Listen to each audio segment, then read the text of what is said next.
नमस्कार मित्रांनो, हे आहे कसबा संगमेश्वर, जिथे महाराजाला छत्रपती संभाजी महाराजाला पकडण्यात आलं आहे। ते जर तुम्ही पाहण्यासाठी येत असाल तर संपूर्ण व्हिडिओ पहा। यामध्ये मी तुम्हाला संपूर्ण माहिती देतो। इथून हा रस्ता आहे संभाजी चौकात, तुम्हाला चौक दिसेल, त्या चौकामधून सरळ जायचं असं हा रस्ता जातो सरळ। तिथे तुम्हाला दाखवतो मी कसं जायचं। सरळ जायचं म्हणजे 5 मिनिटाच्या अंतरावर आहे।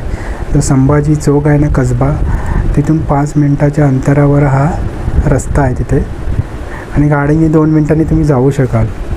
तिकडे असे चालत गेलात ना, तिथे हा पहा आहे, इथे तुम्हाला एक छोटासा स्तंभ दिसेल महाराजांचा, तिथे नाव आहे लिहिलेलं। तिथून तुम्ही लेफ्ट घ्यायचं आहे, तिकडून सरळ लेफ्ट घ्यायचं। खालून तुम्ही आलात ना की सरळ तुम्ही हा स्तंभ दिसेल, तिथून सरळ लेफ्ट घेऊन पुढे जायचं आहे आणि तुम्हाला हे कौलारू घर दिसेल। हे जे दिसते ना तुम्हाला समोर, हे कौलारू घरामध्ये तिथे जायचं आहे, त्या तिथपर्यंत जायचं आहे तुम्ही।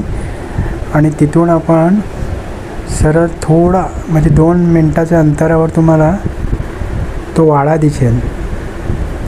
हा बघा, तुम्हाला दाखवतो आता। हा बघा, हा वाडा आहे तो, इथे महाराजाला पकडण्यात आलं। ह्या वाड्यामध्ये त्याची अवस्था पहा कशी आहे ती।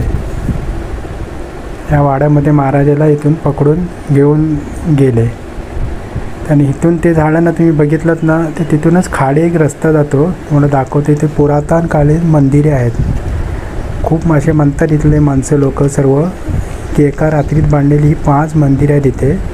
पण ह्या साईडला तुम्ही जाल ना, तिथे तुम्हाला आधी 2-3 मंदिरेच दिसतील, तुम्हाला दाखवतो। असं सरळ खाली जायचं, तो वाडा बघून झाला ना की सरळ असं खाली जायचं। तिथून खाली गेलात ना, इथे लेफ्ट साईडला तुम्हाला हे बघा हा रस्ता दिसेल, हा रस्ता आहे। वरून तुम्ही आलात ना सरळ की हा लेफ्ट साईडला रस्ता दिसेल। ह्या रस्त्यातून तुम्ही सरळ खाली जायचं आहे तिथे थोडं 2 मिनिटाच्या अंतरावर, आणि तुम्हाला तिथे जुनी काळी पुरातनकाली मंदिरे दिसतील। तुम्हाला आता दाखवतो, थांबा कशा आहेत ते। हे पहा, हे तुम्हाला दिसत आहेत। आता इकडूनच असं गेलात ना, हे बघा इथे एक मंदिर आहे। याची हिस्ट्री अशी आहे की एका रात्रीमध्ये त्यांनी बांधलेले असे म्हणतात आहेत 5 पांडवांनी 5 मंदिरे।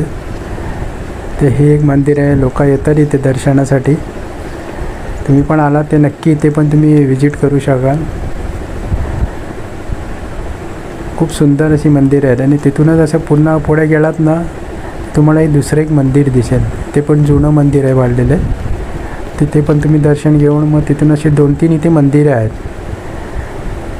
ते बघून झाल्यानंतर ना तुम्ही तिथून त्याच रोडने पुन्हा इथे यायचं स्तंभाजवळ। हा बघा, पुन्हा त्या रोडवर आला ना की तिथून सरळ पुढे जायचं, तिथे लिहिलेलं आहे कर्णेश्वर मंदिर। हे पण खूप पुरातनकाळी मंदिर आहे। तिथे असं चालत गेलं ना, सरळ जायचं पुढे जाऊन तिथे तुम्हाला असं आहे बघा, तुम्हाला हा रस्ता दिसतो ना, रस्त्यातून सरळ जायचं आहे तिथे हा मंदिर। इथे तुम्ही गेलात नाही की राईट साईडला तुम्हाला उजव्या साईडला हे मंदिर दिसेल। हे पण खूप हिस्ट्री आहे या मंदिराची, तुम्हाला सांगतो मी। जर व्हिडिओ आवडला असेल तर लोकांपर्यंत हा व्हिडिओ पोचवा, चॅनलला सबस्क्राईब करा, लाईक करा। हे बघा, हे पण खूप जुनं मंदिर आहे। हे कर्णेश्वर मंदिर आहे संगमेश्वरमध्ये, कसबा गावामध्ये। हे बघा कसं जुनं, आता त्याचं बांधकाम चालू आहे, थोडं काम करत आहेत। या मंदिराचं तुम्ही दर्शन घेतलात ना, बघा हा पूर्ण मंदिराचं मी शूट केलेलं आहे। जर तुम्हाला व्हिडिओ आवडला असेल तर नक्की लोकांपर्यंत हा व्हिडिओ पोचवा, शेअर करा, लाईक करा। आणि आता आम्हाला हे सांगणार आहे, आम्हाला हे सर्व आपल्या कर्णेश्वर मंदिर आहे त्याच्याबद्दल सर्व माहिती देतील, की किती पुरातन काळातील होतं, कसं होतं ते सर्व आपल्याला सांगते। तुमचं नाव कसं म्हणाल? गजानन विठ्ठलिंग गुरव पुजारी। ओके, सांगा। आता हे मंदिर आहे ना, कोल्हापूरचं महालक्ष्मी मंदिर, ज्योतिबा, खिद्रापूरचं शिव मंदिर, नाशिकचं त्र्यंबकेश्वर, त्यापैकी हेमाडपंथी कर्णेश्वर। महाराष्ट्रात भारतात जी हेमाडपंथी मंदिर आहेत, हस्तकलेसाठी आणि शिल्पकलेसाठी प्रसिद्ध, त्यापैकी हेमाडपंथी एक आहे। आता इथून 20 किलोमीटर शृंगारपूर गाव आहे, छत्रपती संभाजींची सासरवाडी, येसुबाईंचं माहेर। छत्रपती संभाजी शिवाजी आले की खाली 3 नद्यांचा संगम आहे, अलकनंदा, वरुण आणि शास्त्री, आणि 3 नद्यांच्या संगमावरचं संगमेश्वर मंदिर आहे। रेल्वे स्टेशनला, स्टँडला, तालुक्याला नाव दिलंय, खरं संगमेश्वर हे आहे। आणि छत्रपती संभाजी शिवाजी आले तिथे संगमेश्वर मंदिरची आणि ह्या कर्णेश्वर मंदिरची पूजापाठ करा आहे ना, तिथे सरदेसाई यांचा राज संभाजींचं संस्थान होतं आणि तिथे छत्रपती संभाजींना पकडलं गेलं, अटक केली, कैद केली आणि इथून तुळापूरला नेलं. या सांगतो माहिती, या तुळापूरला नेलं. पुण्यापासून 17 किलोमीटर आळंदीजवळ वडुबुद्रुक तुळापूर गाव आहे आणि तिथे एक संगम आहे भीमा भामा इंद्राणीचा. तिथे संभाजींची हत्या झाली म्हणून ते पण संगमेश्वर, हे पण संगमेश्वर. पण कोकण तळतळ, कोकण गमिनी कावा, संगमेश्वर छावा ते हेच पिक्चर. तिथे छत्रपती संभाजींचं शूटिंग झालेलं आहे.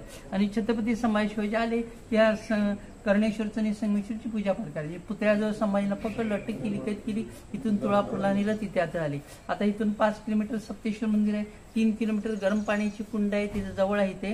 आणि इथून 40 किलोमीटर मार्लेश्वर आहे, उंच पहाड आहे, पहाडमध्ये गुहा आहे, गुहेमध्ये जिवंत नाग आहे, धबधबा आहे, 800 फुटावरून पाणी पडतं. मार्लेश्वर सृष्टी सौंदर्य आहे, शांत वातावरण आहे, कैलास दर्शन मिळतं, नागराजांचं पण दर्शन मिळतं. हस्तकलेचं आणि शिल्पकलेचं उत्कृष्ट मनसलेलं हेमाडपंथी कर्णेश्वर मंदिर. ही पूर्व दिशा आहे.